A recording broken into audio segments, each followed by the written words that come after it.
আরে বেটা তুই ইলেকশন জিততে পারবি কিনা আগে দেখ, এত সোজা। And is looking for protocol, যে আমার প্রটোকলটা কি, মানে আমি কার পাশে বসবো, কার পিছে বসবো, আমি কখন বক্তৃতা রাখবো, এই হলো NCP. It's a party which is failed from the beginning. এটা জন্মর সাথেই ফেল হয়ে গেছে এই পার্টিটা। যে ইন্ডিয়া ব্লেম করছে পাকিস্তানকে for violation of seize fire, ঠিক আছে। এখন কি করেছে, যখন পাকিস্তান ওদের জেটস গুলি ফেলে দিয়েছে, তখন তারা তো আর মানে না, বাট পরে ম্যাক্রন নিজেই স্বীকার করেছে রাফেল টাফেলের ব্যাপারে। জয়শঙ্কর ভোরে ফোন করেছে, সাথে সাথে যখন এই সব ডিস্ট্রাকশন হচ্ছে, জয়শঙ্কর কলস আপ রুবিও, রুবিওকে ফোন করে হাত পা ধরেছে যে ভাই বাঁচাও, এটা বন্ধ করো তাড়াতাড়ি। তখন রুবিও এইটার ইয়ে করে এইটা বন্ধ করেছে। একটা হলো যে তাদেরকে যে নিষেধ করা হয়েছে এইটা তারা মানবে না, না মেনে তারা আওয়ামী লীগ হিসাবে হয়তো তারা কার্যক্রম করবে। বিকজ আপনার এইটাতে হবে কি, ওদের এই মার্কা টার্কা চলে গেল, নৌকা টোকা চলে গেল, কিন্তু ওদের জয় বাংলা জয় বঙ্গবন্ধু স্লোগান তো আছেই।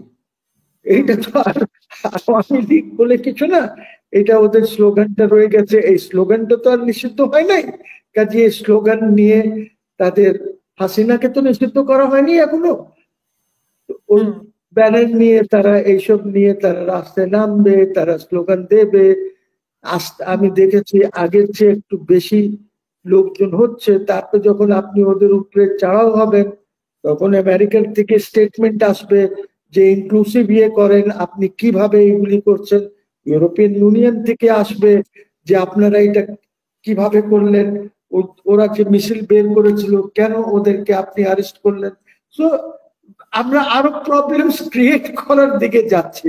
So we will have more problems. তার কারণ হচ্ছে যে আমাদের দেশে সরকার নাই।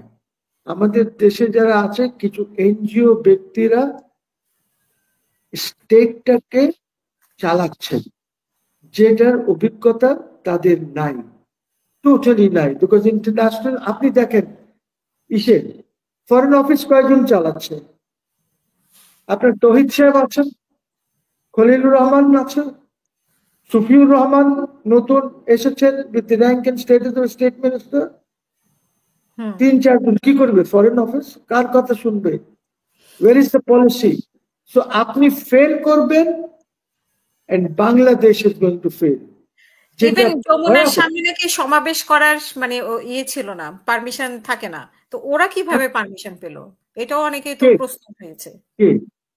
এই যে এনসিপি যারা মানে বিভিন্ন দল যারা এই আন্দোলনটা করলো, তো তারা যমুনা থেকেই তো শুরু করেছে, তো যমুনাতে তারা ক্ষমতায় আছে, তো এটা তো ইউনূসের party, why do you not understand it? বাধা দেয়নি কেন, সেই প্রশ্নটা অনেকেই উঠিয়েছে। হ্যাঁ, এটা ইউনূসের পার্টি, ওরা যা ইচ্ছে তাই করতে পারে। What is the problem? তো আমি একটা ছোট কথা বলে শেষ করি। আমার আজকে কাউন্সিল ছিল আমার দলের, ইট ওয়াজ আ বিগ কাউন্সিল। আমার ভাড়াটিয়া লোক ছিল না, জেলার থেকে লোকজন এসেছে, কারণ নানা, কারোর দাদা, কারোর চাচা মুসলিম লীগের ছিল। দে অল কেম, তারা আবার মুসলিম লীগকে রিভাইভ করতে চাচ্ছে। তো সেখানে আমি অনেক রাজনৈতিক দলের নেতাদেরকে আমরা দাওয়াত দিয়েছি, যেটা হয় কাউন্সিলের ইনগ্রাল সেশনের দাওয়াত, ওরা আসে, বক্তৃতা শুভেচ্ছা বক্তৃতা রেখে চলে যান ওনারা, আমরা দাওয়াত দিয়েছি। তো এনসিপি কেও দেওয়া হয়েছে।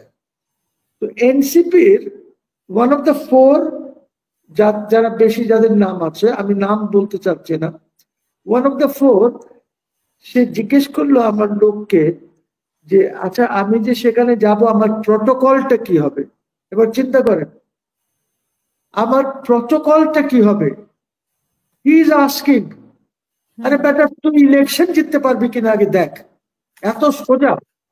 And is looking for protocol, যে আমার প্রটোকলটা কি, মানে আমি কার পাশে বসবো, কার পিছে বসবো, আমি কখন বক্তৃতা রাখবো, এই হলো NCP. It's a party which has failed from the beginning.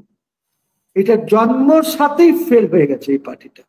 Kargil যুদ্ধে যখন ইন্ডিয়ার অবস্থা খুবই শোচনীয় খারাপ হয়ে গেছে, কার্গিল দখল হচ্ছে, তখন সাথে সাথে ইন্ডিয়া ক্লিন্টনের কাছে চলে গেছে। Clinton, it's on record, Clinton Nawaz শরীফকে ডেকে ওকে ধমকায় ধমকায় এটাকে বন্ধ করলো, গেল এক। সেকেন্ড হচ্ছে যে just now I have seen, এই মুহূর্তে জাস্ট 5 মিনিটসও হবে না, যে ইন্ডিয়া ব্লেম করছে পাকিস্তানকে for violation of seize fire. ঠিক আছে, এখন কি করেছে, যখন পাকিস্তান ওদের জেটস গুলি ফেলে দিয়েছে তখন তারা তো আর মানে না, বাট পরে ম্যাক্রন নিজেই স্বীকার করেছে রাফায়েল টাফাইলের ব্যাপারে, যে এইগুলি হওয়ার পর এখন কি হলো, পাকিস্তান যখন রিটালিয়েট করলো খুব আর্লি ইন দ্য মর্নিং, মানে আমাদের লেট নাইট, আগের রাতে, মানে গতকালকে হবে এটা ডেট, বা আজকে আর্লি মর্নিং, ব্যাডলি রিটালিয়েট করেছে, ওদের কয়েকটা ধ্বংস করে ফেলেছে। জয়শঙ্কর ভোরে ফোন করেছে, সাথে সাথে যখন এই সব ডিস্ট্রাকশন হচ্ছে, জয়শঙ্কর কলস আপ রুবিওকে ফোন করে হাত পা ধরেছে যে ভাই বাঁচাও, এটা বন্ধ করো তাড়াতাড়ি। তখন রুবিও এইটা করে এইটা বন্ধ করেছে, ওর পরে আর কোনো অ্যাটাক হয় নাই। বাট এইটা সময় পেলে আই ক্যান গিভ ইউ যে কোথায় কোথায় কোথায় অ্যাটাক হয়েছে, কি কি আমরা এটা হয়েছে। নিয়ে আরেকটা টক শো করবো, আপনাকে অবশ্যই রাখবো। Thank you.